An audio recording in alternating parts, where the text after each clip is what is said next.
All right, guys, welcome back into the latest episode of the Start 11 podcast. We kind of had like a weird little hiatus. I got sick, and then Grant was on vacation, so just kind of like schedules were a little weird, but we're back, and the Champions League is also back. So we didn't really get a chance to make a formal prediction in the group stages or anything. We're kind of just going to, I guess, predict while we go and review some of these first matchups here. And, the first one that started us off was Newcastle taking a trip down to Milan. And the last like 2 days we've kind of been making jokes about Sandro Tonali and his love for Milan and everything. But when you look at the numbers and you look at the tape and everything, it looks like Milan is going to be beating themselves for not, taking home 3 points in this game. They thoroughly had more shots. The possession and was there. There was the infamous now chance that Rafa Leao had where he was, taking a kind of solo goal and he kind of tries to do this back heel and he kind of fails miserably, and you wonder what could have been if he would have just taken a normal shot there. Yeah,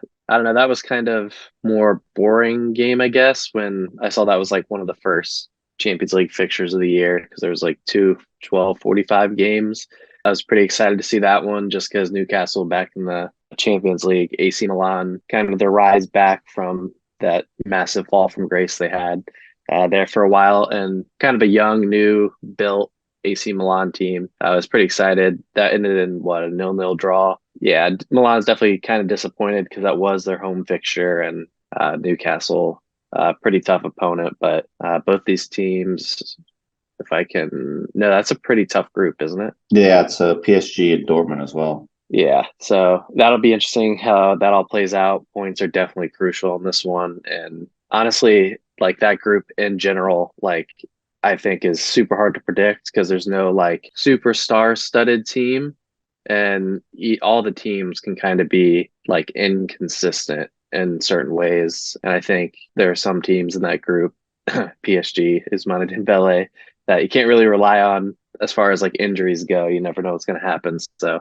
that'll be fun to kind of watch that group play out. And even that game like was kind of frustrating because Kylian Mbappe, like I remember at one point towards the end, he could have had a goal to make it 3-0, and the commentator called it a hat trick of misses. So that just kind of goes to show that he could have had several goals throughout the game, including the penalty that he had. But yeah, it looks like PSG's sitting at the top of that group with 3 points because they were the only ones able to get the win in Group F. That is that we're calling the group of death. But kind of like you said, it seems like it's a little bit more of like name value. It's a group that has four recognizable names. It's not like Manchester City's group, so to speak, with all due respect to young boys. But the Swiss league isn't the most entertaining or most dominant, I guess you could say, to put it lightly.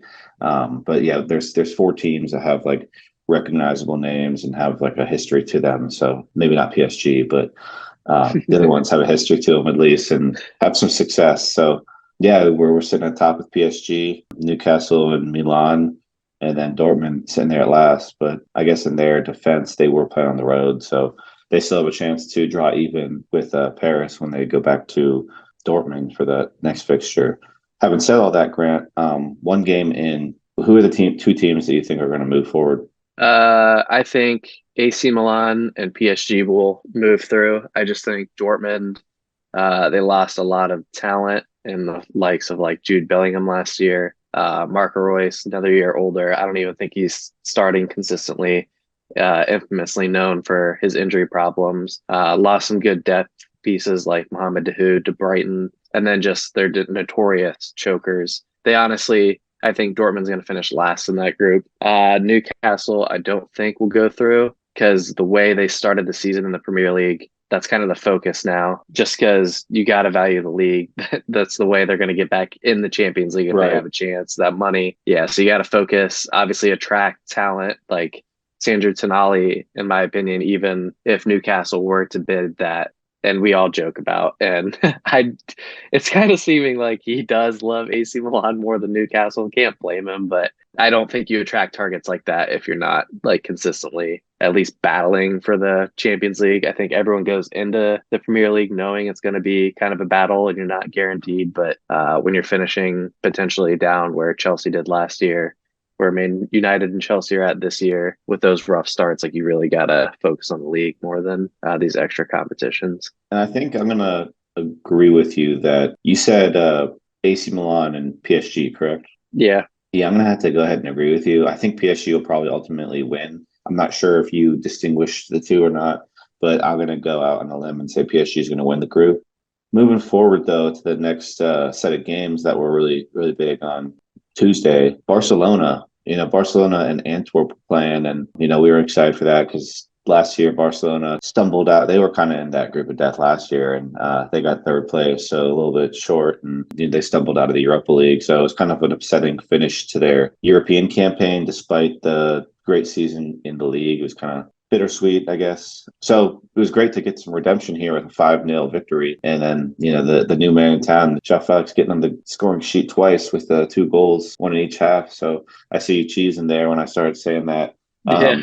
You care to tell anyone how you feel about the new addition and maybe how it might help you guys in this tournament and others? Yeah. Well, first off, it's crazy how like a couple of signings can completely transform your team in the matter of like a week. Earlier, like the start of the season, it looked like it was going to be a struggle to score goals for this team. Obviously, as like a big team, when you play the smaller ones like Getafe, they're going to sit back and just try to defend and snag that point from you. And used to not be a problem when you have like the likes of Suarez, Messi, Neymar on your team, Iniesta unlocking the defense. You almost prefer it that way because then you have no real chance of like a counterattack and then like scoring a weird goal or whatever. But yeah, it looked like a massive struggle at the start of the season. Robert Lewandowski completely marked out of every game just because he was our only threat. We bring in João Felix and João Cancelo. We desperately we've needed a right back since the Danny Alves departure, and he just fits Barcelona style perfectly. Can defend pretty well. Not that like defense is a strong suit, but still can like get the job done, which we haven't had in a while. And that attacking mentality. And then João Felix kind of playing off the left, not in like a pure left winger role, kind of cutting in as like a second striker. Lewandowski as like the poacher, him kind of creating kind of in that half space in between the lines. And we saw when he started coming up with Benfica, like that's where he was most effective. Hasn't really played there since. Kind of in that same role as Griezmann does, but Griezmann obviously does all that extra defensive work.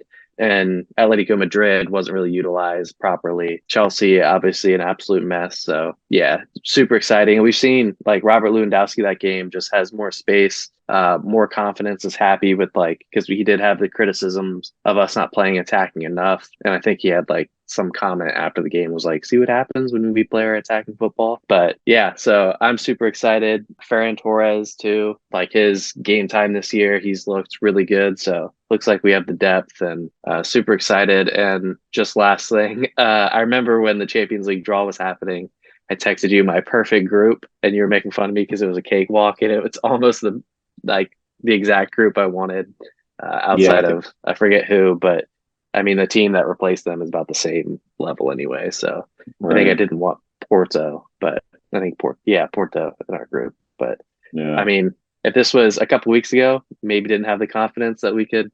I mean, we'd probably get through this group anyway, but finish first. But I don't know. We're flying right now, feeling happy, feeling a semifinal as long as everyone stays Okay. healthy. Okay. Well, now we got it That's on the going to change record. in a couple weeks. But But you did mention Porto and kind of just to wrap up the games from Tuesday, Porto did get the win over Shakhtar, and then Group G is kind of that weird group where it's like you could basically just hand two knockout stage clinching berths to these two teams, Man City and RB Leipzig. I don't want to I brought them up earlier. I don't want to be disrespectful again to young boys and Krena, Zvezda, if I even said that properly. The two teams you expected to win won. So that kind of wrapped up the matchups from that day. And then yesterday, Wednesday, we kind of had the money matchup in most people's eyes, Manchester United and Bayern Munich. And, we got together to watch that game. And, the score line 4-3, you see that and you're probably like thinking like, man, this is a back and forth game, like incredible matchup. Like I wish I would have caught this one. But in reality, like Bayern dominated and controlled the game. And just like most Manchester United games, they look good for the first 15, 20 minutes, then they can see the goal and then they kind of just unravel from there. And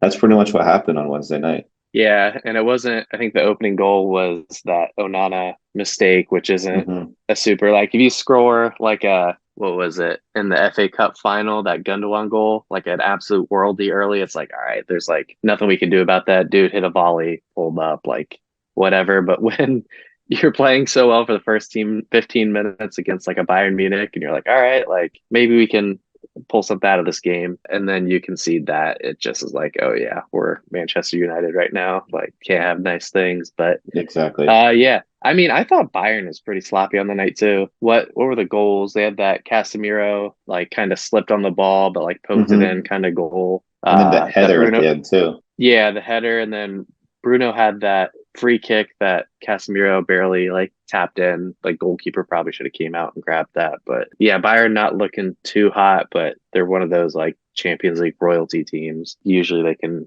figure out a way, but In your guys' group, Barcelona's group, kind of like having like a little bit of a cakewalk in there, and like Galatasaray and Copenhagen were kind of like dubbed that. But I mean, I think there's some like real traction to the potential that Manchester United doesn't make it out of this group, and either Galatasaray or Copenhagen, depending on who can steal some points from United or steal some points from Bayern. I think one of them two have a decent chance of progressing forward in the tournament more so than United because they have issues on and off the pitch. And it's not looking like it's getting any better. yeah, Galatasaray like low key has started building a team. And they have They have Zaha. Are they yeah, the ones that? they do have Zaha, and they have I know like Eden Dzeko left from Milan. I know Mauro I was Icardi is there, and like Hakim about to Ziyech I say, think is there. yeah. Did he? Oh, he is there for some reason. Angelino from Leipzig. Is he? Was that like a loan? I don't know. Lucas Torreira is there. Ndombele. Like they have like a decent. Oh, I didn't know. Wait, Davison Sanchez went to Galatasaray. That's right, because Morgan we were giving him a hard time about him, and then I was like, wow, that's a terrible Yeah. loss. I mean, it's kind of a team of just like weird misfits. Like Lucas Torreira at Arsenal for a while looked like he could potentially be like a really solid, like potentially brink like world class CDM, but kind of fell off or whatever. So they have like this team of misfits, but they got some names like you never know. And the Turkish league is a tough place to play. Like the fans Yeah, are wild over there. It is pretty intimidating. So I wouldn't be surprised. Bayern probably can handle it, but I think just like the mentality at Manchester United, that could be a place they could drop points. yeah, it wouldn't surprise me in the slightest. Moving forward, Kind though, of hoping for it. I mean, I I hope for it, but I also hope for some good football. So whichever happens, Yeah. happens. I'm also speaking for Morgan because he made it very clear he did not want Manchester United coming out of this group. Well, speaking of teams that Morgan doesn't like, let's pivot over to Arsenal because, like, Great um, transition. yeah, I mean, we're talking about like cakewalk groups and like with all due, Yeah. I keep saying with all due respect, that's like the phrase of the day. That's my favorite saying. Um, that's why PSV, Sevilla, Lens, and Arsenal are on the group, and like Arsenal is like the heavy favorite.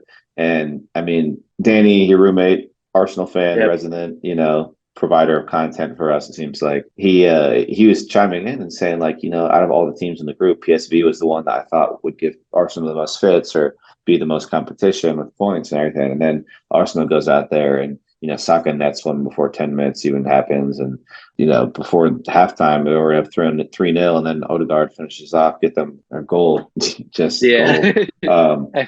But yeah, he helps them lift into the 4-0 win, and they look like they're primed to make a little bit of a run. You said semifinals for Barcelona as the expectation, but I think Danny said that as well yesterday. I could be mistaken. I don't remember for sure, but I think Arsenal's got to be feeling pretty good looking forward in this competition. Yeah, absolutely. I mean, well, first off, the semifinal thing is going to change week to week because Mm-hmm. back when they lost or drew to Fulham in the Prem a couple weeks ago, they went down early, came back, went ahead, and then ended up drawing. He was like, "Yeah, this team, like, who knows if we even make it out of the group." So definitely keep an eye on that. But yeah, I always thought going into this, like the nerves of your first Champions League game back in a while. Was it? I'm not sure if he was even at the Emirates. They might have been away too. Regardless, I did think PSV was probably the toughest team in this group. I think Sevilla, for some whatever reason, and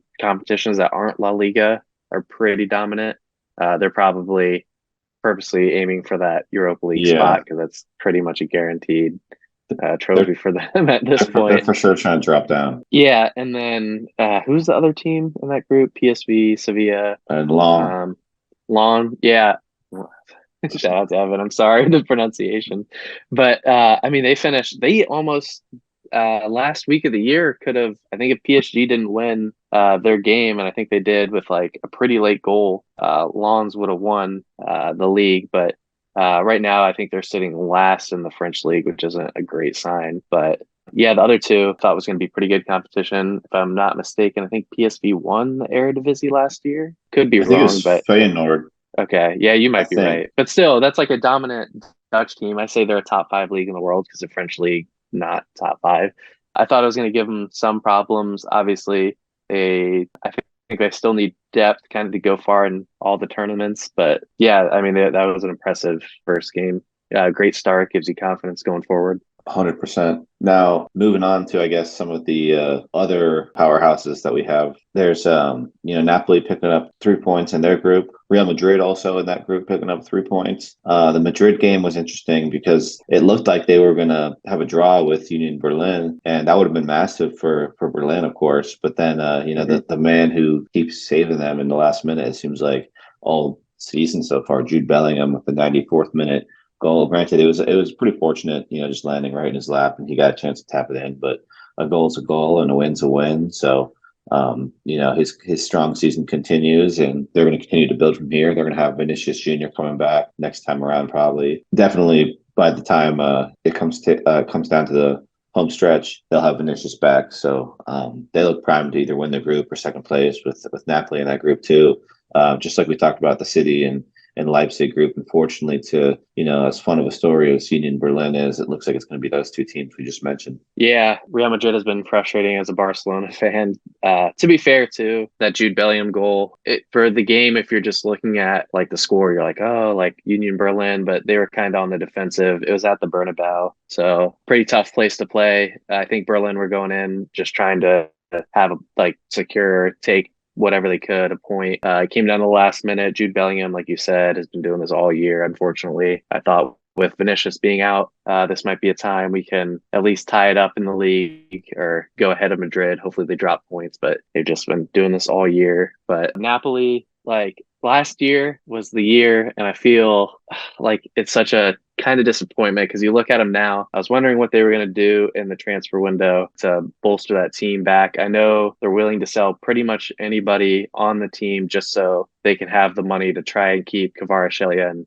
Osimhen as long as they can, but and also losing Spalletti, they just haven't built this team quite yet to be like obviously long season. We'll see if they can find some form, but aren't as dominant as they were last year. The play isn't as like fluid and attacking. I think Real Madrid and Napoli, like you said, are going to come out of the group. But yeah, it'll be interesting to see how Napoli does and how that team like continues to develop throughout the year. Because again, lost a lot of really solid pieces win the Serie A last year and go to this. What they only went to quarterfinals, right? Because AC Yeah. Milan knocked them out. Mhm. Yeah. Now, one last question regarding the Champions League is it seems like every year there's one team that kind of comes out of nowhere and outperforms their projection. Last year we kind of had both of the Milan teams kind of come out of nowhere, as well as I think Benfica made a run to the quarterfinals.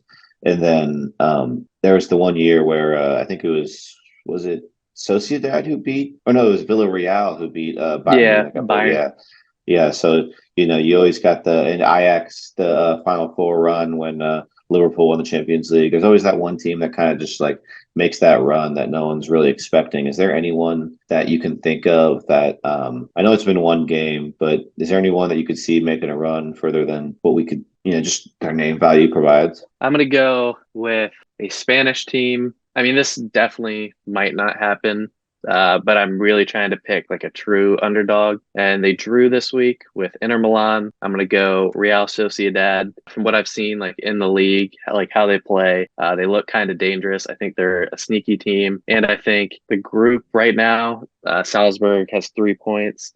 Inter Sociedad have one, and Benfica. I think that's a group they can kind of slip in and steal a spot. And then, I mean, we've seen it time and time again in the Champions League, like you said, the Villarreal. We've seen like the Spanish teams kind of dominate for so many years. It might be something about like the style of play. I have no idea, but Depending on the draw, you never know what can happen. And I think Sociedad is a real sneaky team in this competition, or I'm potentially glad could be. I'm glad that you chose them because I was really considering choosing them as mine, but Yeah, I ultimately went away from them just because I'm not as familiar as I feel comfortable making that decision. Having said all that, I'm going with the team that I'm also not too familiar with, but I'm going to go with Feyenoord because they did win the Eredivisie last year. I did confirm that while we were recording here. I just think that we're due on one of these Dutch teams. I mentioned Ajax. We're due on one of these teams to help elevate that league again. None of this is based off of anything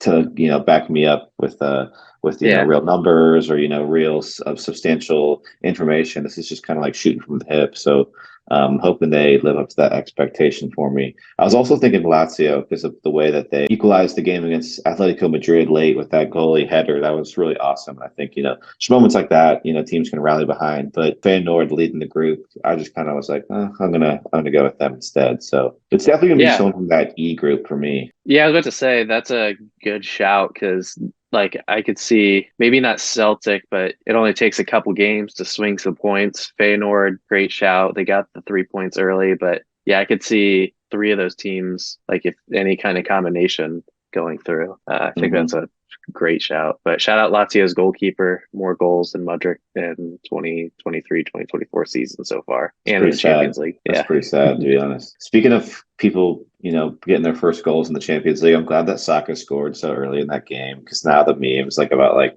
oh, this person's having more Champions League because it's just like the Yeah. Arsenal in that Champions League. It's just like they're just taking out on Saka, and it's like, what did he ever do? Like he's always just been a good guy. So I was Yeah. glad that he got that goal. But On the flip since end of Arsenal goal scoring, I think we're a couple games out from Havertz being 007. I think we're one game away because Okay. Morgan sent some meme, I think, and I was like, damn, he's Oh, really if it one game away.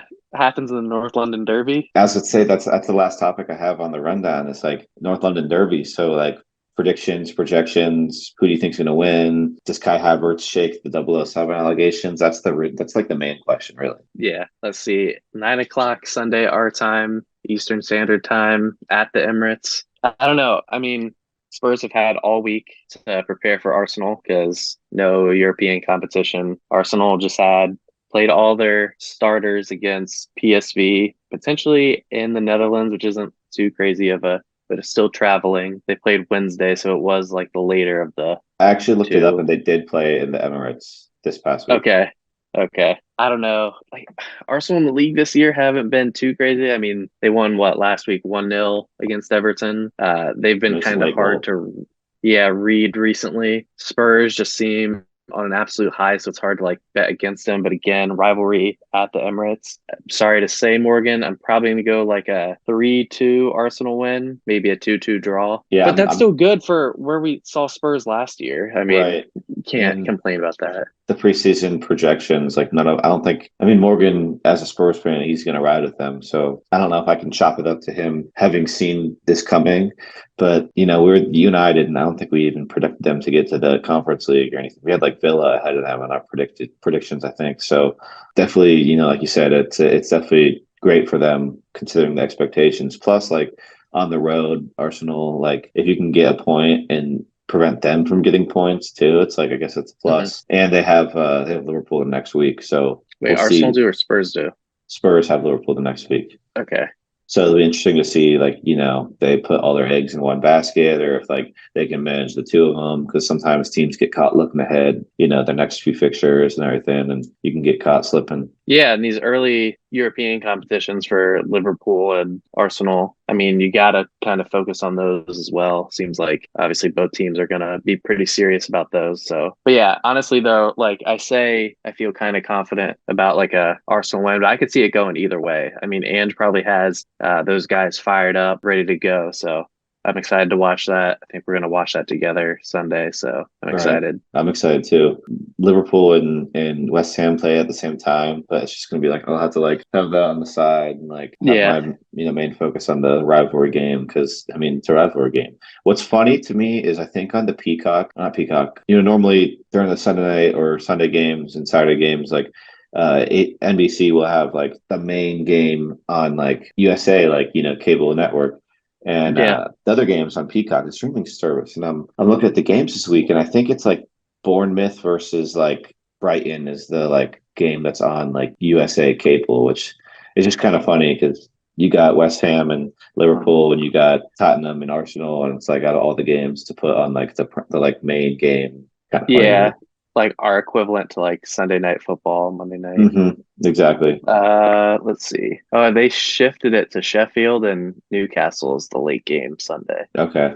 Brighton and Bournemouth are at 9. But that's But the one that's on like USA Network instead oh, of okay. Out of that, yeah, that's strange. I mean, Brighton are kind of electric. Maybe they just want to show people an absolute beatdown. They lost today in the Europa League to I Athens. I'm not surprised by that because I was I was thinking about throwing some money or something on it, but I ultimately Mhm. didn't just because I wasn't confident. That my logic was that it's their first ever European game, so like maybe the lights might be a little too bright for them, or they might be not ready, and that's they got like Milner and like Denny Welbeck, guys who have been in European games, but still like the rest of these guys are young and deserve to be Yeah, young, so I my wasn't Brighton. surprised to hear that. They played a strong lineup too on a Thursday game, so good thing they play Sunday. At least you get an extra day of rest. But yeah, I'm pretty sad for my Brighton, but we're doing all right in the league. We'll be in the Champions League next year. Hopefully. I mean, with the way that Chelsea, United, Newcastle all looked, I wouldn't be surprised if Brighton does finish top four. Yeah, it'll be Um, fun to see some like weird teams from the Prem make it in. you're right, seeing Brighton play like Real Madrid or something like that, that'd be crazy. Brighton like at Barcelona on like a Wednesday night, it would just Right. be like really strange. All those people in Brighton, it's like Barcelona's coming to town, or like, Yeah. like Bayern Munich's coming to town, Milan's coming to town. It's like, whoa. Yeah, it was like watching Leicester do it. I forget who was in their group. I think they finished third the year after they won the Prem in their Champions League group. But yeah, it was definitely kind of strange seeing like Leicester City represent the Prem in the Champions League. Yeah. But I think that covers everything. So I don't know when the Champions League picks back up, when the next fixtures are. I think maybe like, Let's let me see. It look real quick. says October 3rd. Oh, that's really the So next. So like 2 more weeks, maybe. yeah, every other week, I think maybe. Yeah. So let's just call it every other week. We'll get those Champions League pictures. We'll be able to talk about those. And then, the championship or the rivalry game this weekend and some other great fixtures. We'll be able to further evaluate the tables and whatnot for the respective leagues that we like to cover most. So yeah, thanks for tuning in, guys, and we'll talk to you guys next week. Come on, you Spurs.